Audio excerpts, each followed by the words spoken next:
Hey there, Buttercups! Today we are continuing our dive into the fascinating life and times of Eleanor of Aquitaine, who, at separate times, was the Queen of France and of England. Her life story is a real-life Game of Thrones. This video is part 2 of a 2-part series, so I would recommend watching part 1 before watching this video. So let's get started. In the spring of 1173, Eleanor of Aquitaine found herself at the heart of a dynastic storm. Her sons, Henry the Young, Richard and Geoffrey, had rebelled against their father, King Henry II, seeking power denied to them. Eleanor was caught between loyalty and ambition. She has not openly rebelled against her husband. However, she has also not condemned her sons for rebelling, nor has she raised troops for King Henry to use to put down the rebellion. Eleanor was captured by King Henry's forces while travelling under suspicious circumstances, supposedly towards Paris, where her 3 rebelling sons were being sheltered by King Louis of France. In the end, King Henry's forces were able to outmaneuver the rebelling sons' forces, and the revolt ended on September 30th, 1174, with the sons returning to their father. Accused of masterminding the revolt, Eleanor became a political prisoner, confined to English castles for 16 years. She was not allowed to see her sons, except during Christmas courts, which the 1968 movie, The Lion in Winter, with Katharine Hepburn, is based on. Eleanor was freed after King Henry's death in 1189, but that is just getting ahead of ourselves. Though her role in the rebellion remains debated, Henry used her captivity to quell dissent in Aquitaine and leverage negotiations with their sons. For Eleanor, the most powerful woman in Europe, this marked the beginning of a long exile from the world she had helped shape. However, during her imprisonment, Eleanor was able to negotiate the marriages of 2 of her daughters. Eleanor the Younger was married to the King of Castile. Joan was married to the King of Sicily. Thus, 2 of Eleanor's daughters became queens, making her the mother to kings and queens. Henry's family, the Plantagenet family, was nicknamed the Devil's Brood for their tempestuous nature, and well, they really lived up to their reputation. While Eleanor languished in gilded confinement, her sons waged war against their father and each other. Henry the young king died of dysentery in 1183, leaving Richard as heir. Yet Henry II, ever controlling, demanded Richard cede Aquitaine to his youngest brother John, a demand Richard flatly refused. To broker peace, Henry briefly freed Eleanor in 1184, tasking her with reclaiming Aquitaine's loyalty. Her release was only partial, but it signaled her enduring political value. Tragedy compounded as Geoffrey perished in a jousting accident in 1186, and Eleanor's eldest daughter Matilda died in 1189. By then, Henry II's health faltered.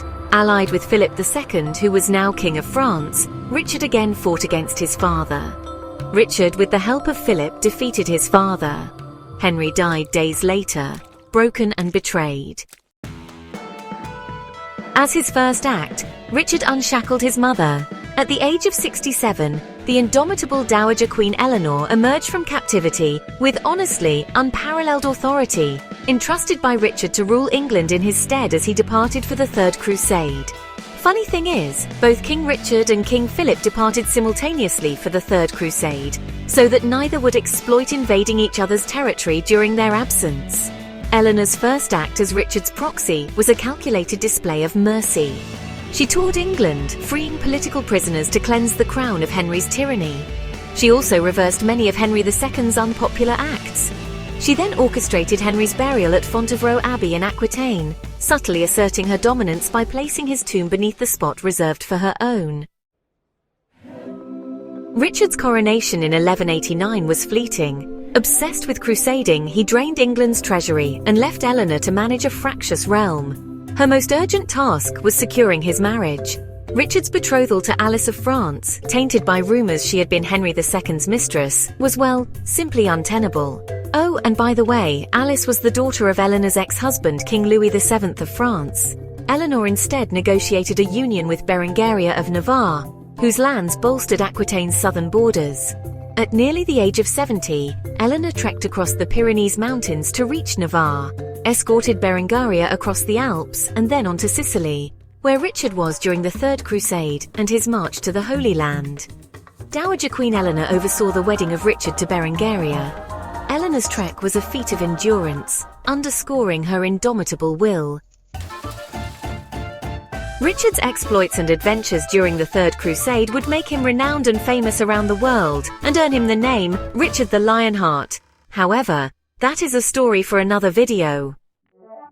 In Richard's absence, England descended into chaos. His brother John, ever opportunistic, set up a rival court in London, seized power, and declared Richard dead. As a side note, the legendary tales of Robin Hood arise during this tumultuous period. However, again, that is a story for another video. Eleanor, now in her 70s, countered John's claims, rallying support for Richard's return.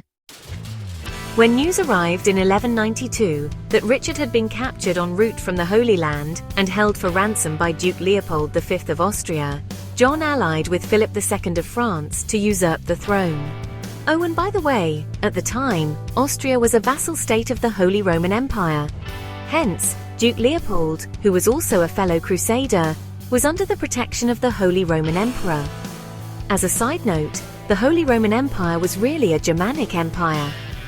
Other than the Pope's blessing, the Holy Roman Empire had nothing to do with the Vatican, nor did it have anything to do with the ancient Roman Empire. Also, King Richard and Duke Leopold often clashed with each other during the Third Crusade. Eleanor's response was swift. She taxed churches, sold royal lands, framed Richard's ransom as a patriotic duty, encouraging nobles to contribute, and negotiated tirelessly to raise Richard's colossal ransom of 150,000 silver marks, which was twice England's annual revenue.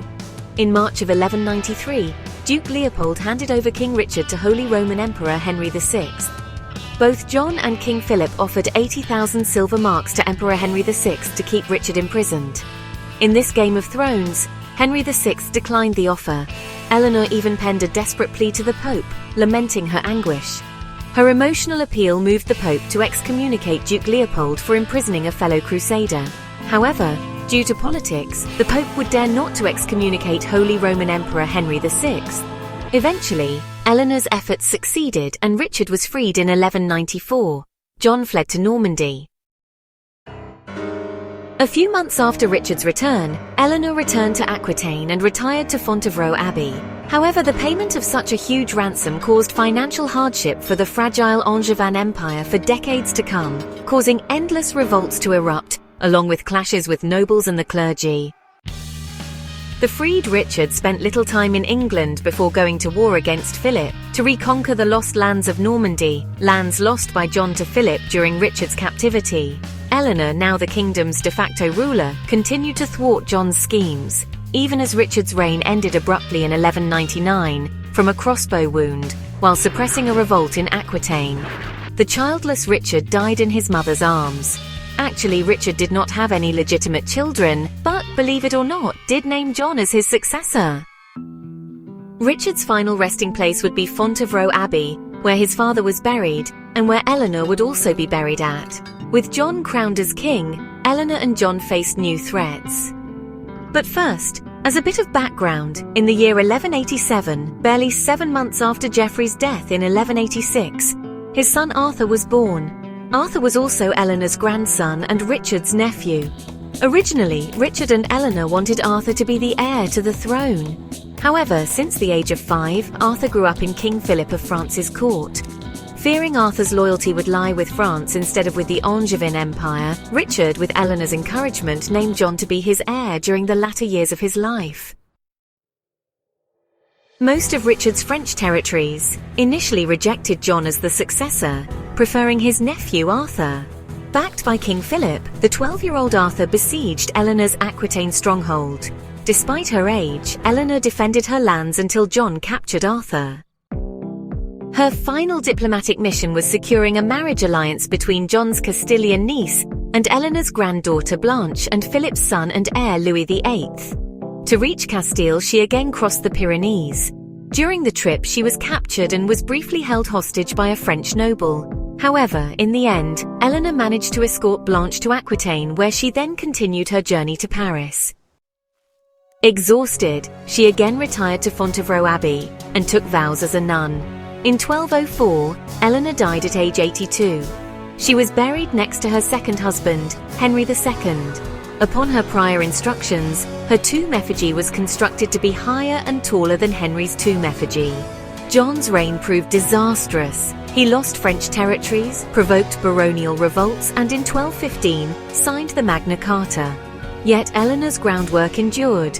Her strategic marriages and political acumen preserved England's foothold in France, setting the stage for the 100 Years' War between the two countries. In the annals of history, Eleanor of Aquitaine remains the lioness who outlived kings, tamed rebellions, and forged her own legend. Dubbed the Grandmother of Europe, her descendants included kings and queens across the continent. Eleanor's life defied medieval constraints on women, cementing her as an architect of empire and a legend of resilience. Through turmoil and tragedy, she forged a legacy that shaped nations for centuries. Honestly, Hollywood needs to produce a Game of Thrones-like mini-series of her incredible life. Thank you for watching. Hope you found this video informative and entertaining. Please subscribe, like, share, and comment. We do like to know and hear your feedback. And if you have the means, please consider supporting us on Patreon, where you can get early access to our videos and where we post bonus material. Till next time, this is Geeky Tidbits saying cheers and have a good day.